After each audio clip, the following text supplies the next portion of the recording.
Frank Lucas thought skimming $50,000 was invisible. At 3:17 in the morning. In 1968, Room 312 proved him wrong.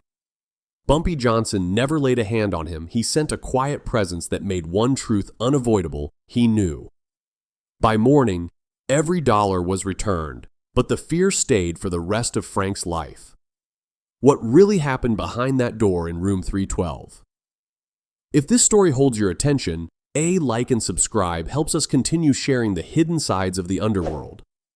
To understand how it all led here, the story goes back to where it truly began: Harlem, 3 o'clock in the morning, March 8th, 1968. Rain misted the streets, street lights reflecting off puddles like scattered diamonds on black velvet. The Hotel Teresa rose 10 stories of red brick into the darkness, a former palace now serving as fortress for secrets that couldn't be spoken in daylight.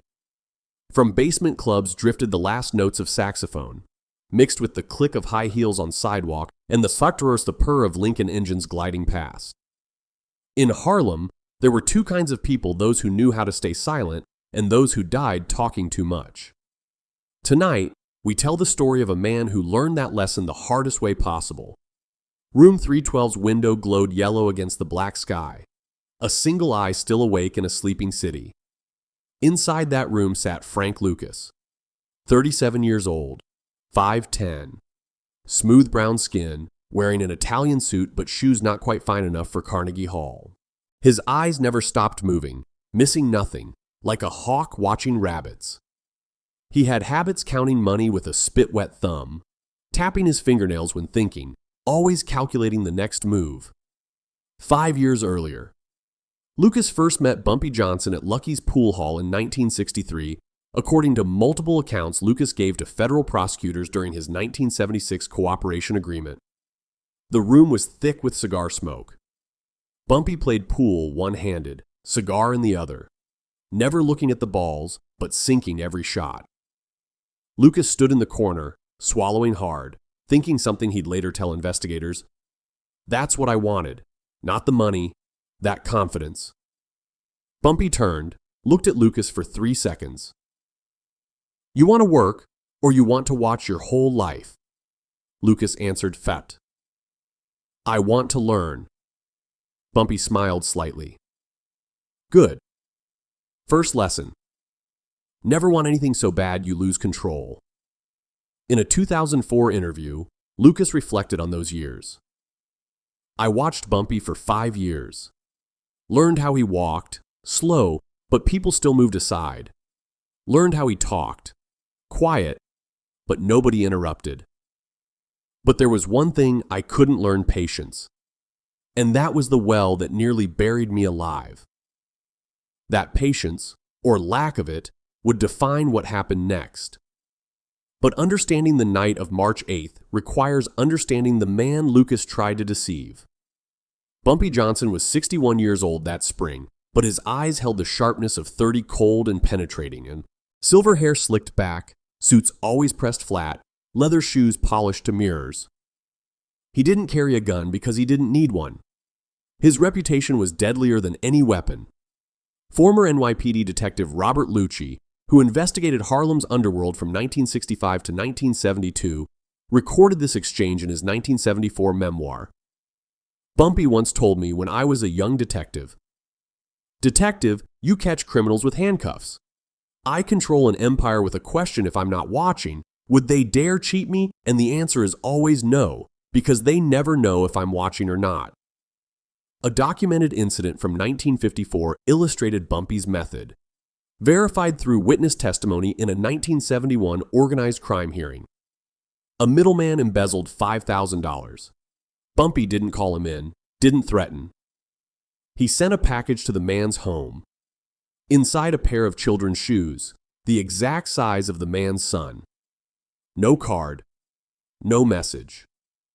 2 days later, the man returned $5,000 plus $1,000 interest, on his knees apologizing. Bumpy said only, "Keep the shoes, remind you I can find anyone, anytime." Every morning at 6 o'clock in the morning, Bumpy sat at the corner cafe at 125th and Lenox, reading the New York Times and Amsterdam News. FBI surveillance reports from 1967 to 68, declassified in 1995, noted he never spoke to anyone but appeared to hear conversations from 8 surrounding tables. His principle, as quoted in a 1982 interview with a former Harlem numbers runner, "People only tell the truth when they think nobody's listening." This was the man Frank Lucas chose to steal from. October 1967. The first dose. A collection house on Lenox Avenue, a dark basement. Lucas counted the take $4, $6, $80, $200 more than expected. The decision moment arrived. He looked around. Nobody. His heart rate hit 180 beats per minute, according to his own later testimony. He stuffed $200 in his sock. Wrote in the ledger, $4 for $80. That night, Lucas didn't sleep, just stared at the $200 like it was a coiled snake. The psychological transformation happened in stages, documented in behavioral changes noted by multiple associates interviewed during the 1975-76 federal investigation. Nights 1 to 3, no sleep, waiting for the phone, waiting for the knock. Nothing came. Week 1, relief. Maybe they didn't notice. Month 1. Confidence growing. Bumpy's old. The system's loose. Month 3, arrogance. I'm smarter than all of them. The escalation followed a predictable pattern. October $200. November $500. Fear diminishing. December 1, $200 plans forming. January 1968. $3,000 bought a new suit. A Rolex. February $8. $500 rented his own apartment. March $15,000. Thinking about leaving the organization entirely. Total by March 8th, $52 to $400. That's how greed works. Not a tsunami, but a rising tide. Each success makes you believe you're a little more invisible, until you realize you were never invisible at all. Warning signs appeared that Lucas failed to read. Details later confirmed through surveillance logs and witness statements. First week of March, Freddie, Bumpy's driver, showed up at 3 places Lucas frequented. Coincidence week 2. Big John bought a newspaper at the stand Lucas usually visited. Random March 6th. Bumpy sat at his cafe as Lucas walked past. Bumpy stared for 5 full seconds, said nothing, returned to his paper. March 7th, 2 o'clock in the morning. Lucas's phone rang 3 times. He answered. Only breathing, then disconnect. Lucas's reaction demonstrated his delusion. According to Detective Raymond Jones's 1979 deposition testimony, just coincidence. Bumpy can't track everyone individually. If he knew, he'd have done something already. The truth emerged years later. In 1973, shortly before his death, Freddie gave testimony to investigators that was later sealed until 1989. Mr. Johnson knew from the first dollar, Freddie stated. He told me, let him take it. I want to see how much he takes before his conscience wakes up. If he stops, he can be fixed. If not, he needs to learn. We tracked Frank for 5 months. Recorded every dollar. Mr. Johnson read reports every morning, nodded, said, continue. When the amount passed $50,000, he said, enough. Time to show him, in my house, there are no dark corners. But on the evening of March 8th, Frank Lucas knew none of this. 10 o'clock at night, Lucas ate dinner at Sylvia's restaurant. BBQ ribs, whiskey, good mood, joking with acquaintances, tipped $50 to show off. Thinking, few more months, I'll have enough to go independent. Won't need Bumpy anymore. 11 o'clock at night, returned to room 312, opened his small safe, poured money onto the bed. Midnight sat counting, writing detailed 5-year plans in his notebook. 1 o'clock in the morning, lay on the bed, stared at the ceiling, smiled. 2 o'clock in the morning, dozed off for 30 minutes. 2:45 in the morning, woke up. No clear reason. Vague unease settling in his chest. 3 o'clock in the morning, turned on the television, watched a boxing match replay, trying to forget the strange feeling creeping up his spine. 3:14 in the morning, everything changed forever. The sound that changed everything was ordinary. Ding! The elevator arriving on the 3rd floor. 3:14 and 37 seconds in the morning, Lucas jolted, grabbed the remote, killed the television. But in his panic, he forgot the lamp. Light still spilled from room 312 into the hallway crack beneath the door. He froze, ears straining. 10 seconds of complete silence. Then footsteps. Not one person. 3. The sound was distinct, methodical, wrong. First step heavy, hard-soled leather shoes, clear against worn carpet. Second step rhythmic, neither hurried nor slow, like a metronome ticking towards something inevitable. Third step advancing, coming from the far end of the hallway, moving steadily toward room 312. Lucas's mind raced through possibilities in fragments of seconds, the seconds 1 to 3. Could be other guests. Seconds 4-7. But why 3 people together at this hour? Seconds 8 to 10. And why do the footsteps sound so purposeful? Second 11. Oh God, no, not now. The footsteps grew louder, closer, perfectly synchronized, and Lucas knew with absolute certainty that these were not hotel guests stumbling back from late-night bars. At 3:15:12, according to the time Lucas would later obsess over in countless retellings, the footsteps stopped. Directly outside room 312, complete silence followed, so total that even breathing seemed absent from the hallway. Lucas sprang from the bed, scanning the room with animal panic. Money still spread across the bedspread. Notebook lying open beside it. Evidence of 5 months of theft displayed like an exhibit. Instinct took over. He lunged for the lamp, twisted it off. The room plunged into darkness. He kicked off his shoes, moved toward the door in bare feet to eliminate sound. Pressed his ear against the wood, and the only thing he could hear was his own heartbeat hammering like a drum inside his chest.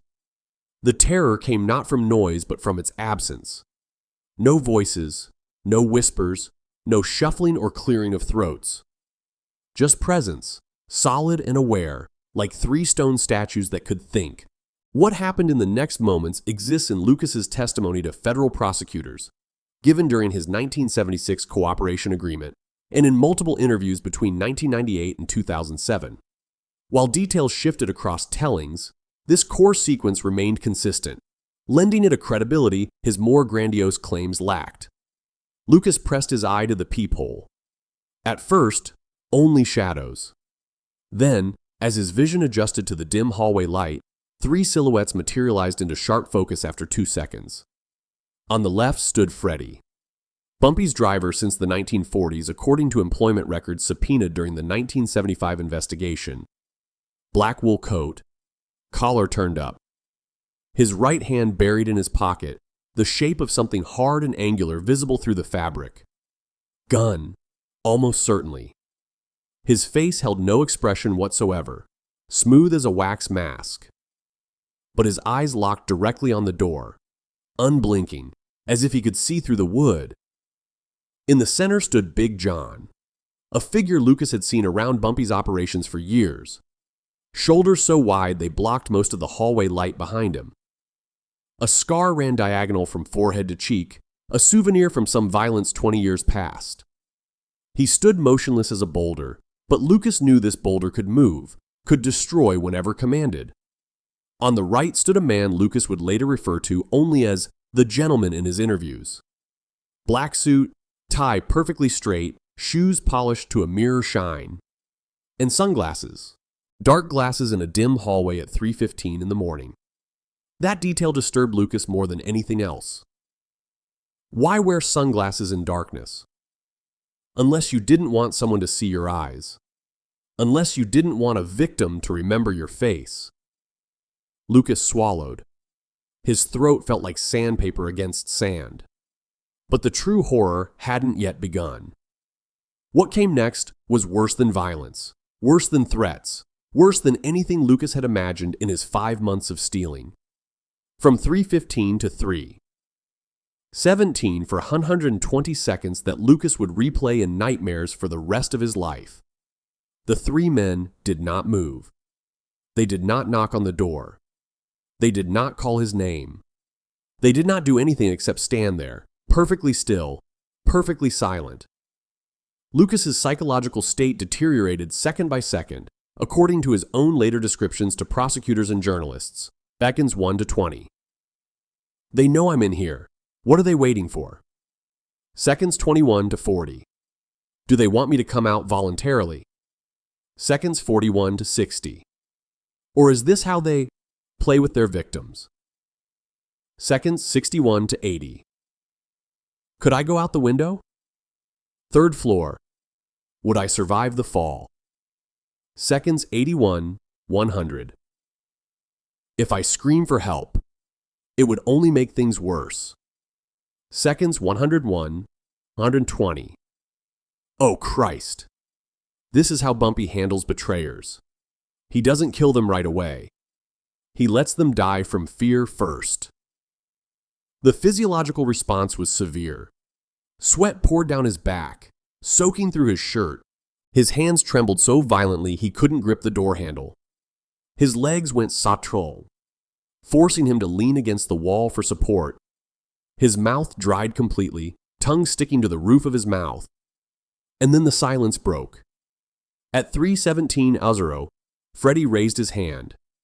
Slowly, deliberately, as if he had all the time in the world. 5 bony fingers, each knuckle visible through the peephole in sharp detail. He closed his fist, leaving only the index and middle fingers extended. Knock. Not hard. Moderate force. But the sound echoed in the silent hallway like a church bell at a funeral. 2 seconds of silence. Knock. Softer this time. Almost polite. Like knocking on a friend's door on a Sunday afternoon to borrow sugar. 2 seconds. Knock. The third knock. The lightest of all. But Lucas knew this was the last knock before something else happened. Something final.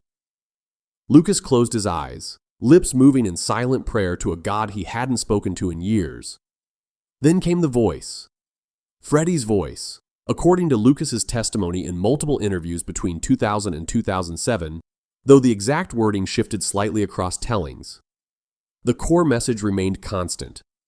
Deep, slow, enunciating each word with precision. Not loud, just loud enough for someone pressing their ear against the door to hear clearly. Mr. Johnson knows you have something that belongs to him. 5 seconds of silence.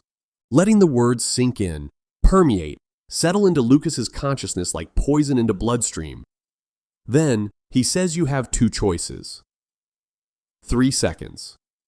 The options were laid out with the calm clarity of a business transaction, which in Bumpy's world, this was 1. Open this door right now, return everything, all of it. Everything gets resolved nicely. You still have a job tomorrow morning. 5 seconds of pause. Time for Lucas to imagine that scenario. To picture himself opening the door, handing over the bag of money, receiving a nod, being allowed to live. 2. Don't open the door. Keep the money. And we come back. Tomorrow, the day after, the week after. Each time, we bring more people. Each time, we become less patient. And one night, we won't knock anymore. 10 seconds of complete silence. The weight of the ultimatum hung in the air like smoke that wouldn't dissipate. Then Freddy added one final message, his tone unchanged, still professional, still calm, which somehow made it more terrifying. Mr. Johnson also says Frank has always been smart. I hope tonight he doesn't disappoint me. The sound that followed made Lucas's blood freeze. The gentleman laughed, a soft chuckle, cold as breaking glass in winter. What came next happened with the same deliberate precision that had marked everything about the visit. The three men turned, not rushed, still moving with that same measured pace. Footsteps receding down the hallway toward the elevator. The sound grew fainter but remained rhythmic, unhurried, as if they'd simply delivered a package and were returning to their vehicle. Ding! The elevator doors opened. Ding! They closed. Silence returned to the third floor of Hotel Teresa. Lucas collapsed. His legs simply gave out, no longer capable of supporting his weight. He slid down the door until he sat on the floor, back pressed against the wood. Both hands gripped his head as if trying to hold his skull together. He tried to breathe but couldn't get air into his lungs. Had to open his mouth and gasp like a drowning man breaking the surface. The clock on the wall read 3:19 in the morning. Lucas had aged 10 years and 5 minutes. For the next 20 minutes, Lucas sat on that floor, his mind cycling through every possible escape route and finding each one blocked. From 3:20 to 3:40 in the morning. The internal monologue that would haunt him for decades, as he recounted to federal prosecutors during his 1976 cooperation agreement. I could run, fly to Chicago, Detroit, Los Angeles. But even as he thought it, he knew the futility. Bumpy Johnson had connections in every major city. FBI surveillance reports from 1967, declassified in 1995, documented Bumpy's network spanning from New York to Los Angeles, from Miami to Detroit. But Bumpy Johnson has eyes everywhere. The FBI can't hide from him. How could I could give the money to the police, report Bumpy. Multiple investigations in the 1970s revealed that approximately half of Harlem's police officers received payments from Bumpy's organization in some capacity. But 50% of cops work for Bumpy. I'd be dead before I left the station. I could keep the money, change my name, disappear. But then the image came his mother, living in a small apartment on 132nd Street. His younger sister, working as a secretary in Midtown. But my sister Bumpy will find them. There's no other choice. At 3:40 in the morning, Lucas stood up. His legs shook but held his weight. He walked to the wall switch, flipped on the overhead light. The room flooded with harsh yellow illumination. He turned to face the bed. The money lay spread across the bedspread. 52,400. 5 months of work. 5 months of calculating which collection houses were watched less carefully, which nights he could skim an extra 100, which subordinates were too afraid to question discrepancies. 5 months of planning his independence, his rise, his empire. But now, staring at those bills, Lucas didn't see wealth. He saw evidence. He saw guilt. He saw the price of his own arrogance counted out in 20s, 50s, and hundreds. It wasn't money anymore. It was a death sentence hanging in suspension. At 4:15 in the morning. Frank Lucas left the Hotel Teresa carrying a black duffel bag containing 52,400. He didn't check out, just left the key on the desk. He took the stairs, not the elevator. Couldn't risk seeing anyone who might remember him later. Outside, Harlem remained dark. Drizzle still falling, the streets empty except for shadows.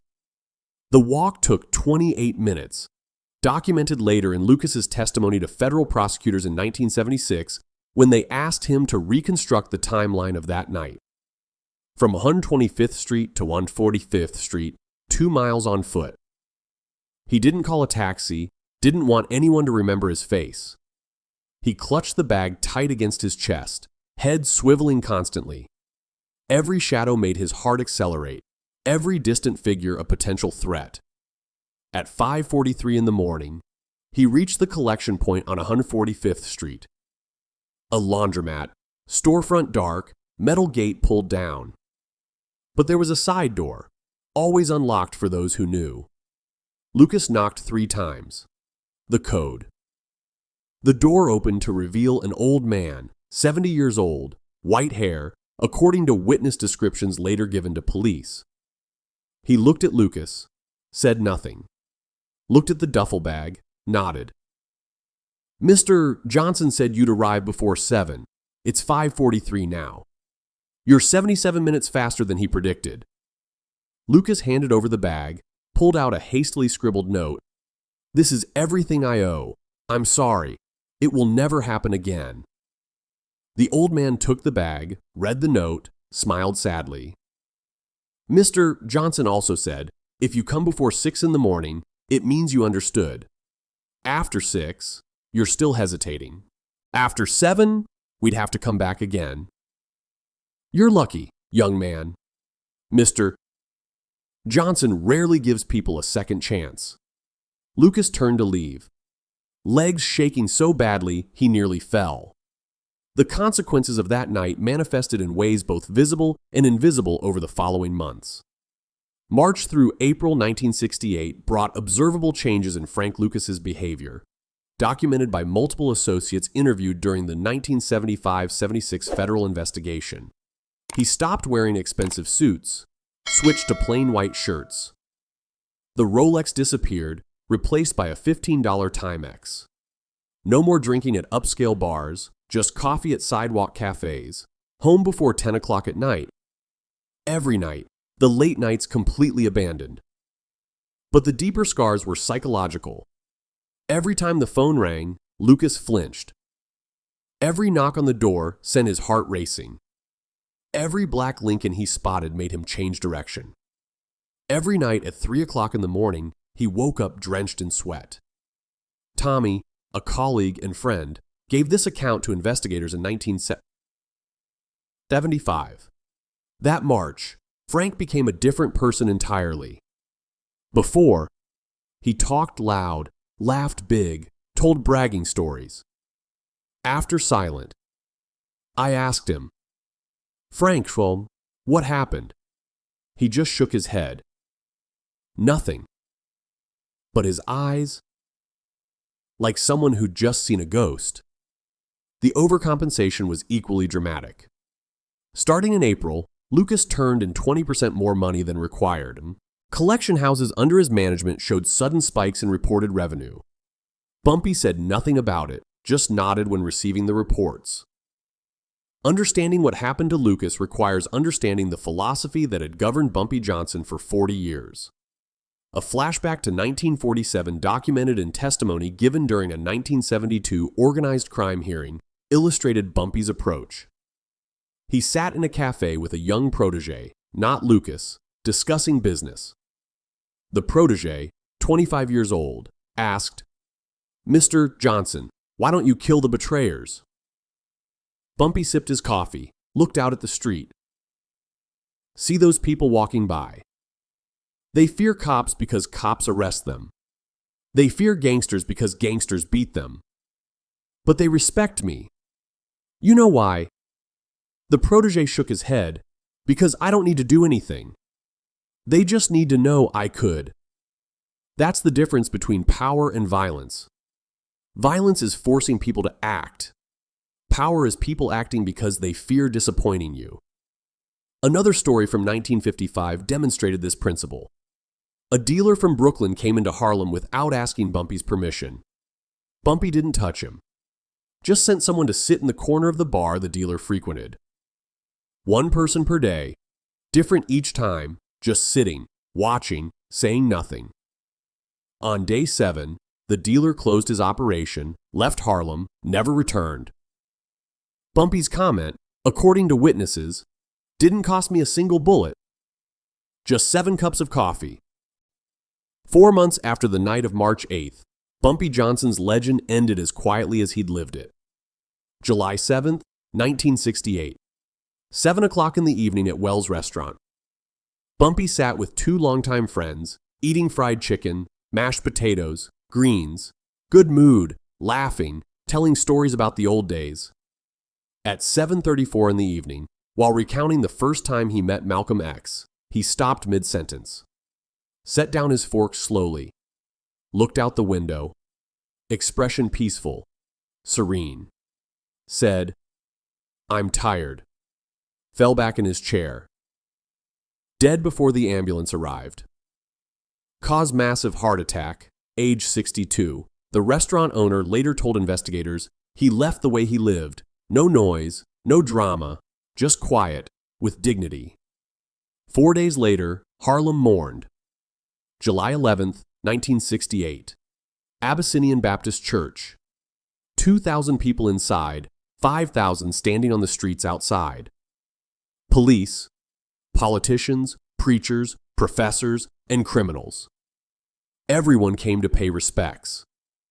Frank Lucas stood in the back row, didn't dare approach the casket. Black suit, head bowed. Not crying, but his eyes were red. When the casket was carried out, Lucas stood straight, bowed 90 degrees.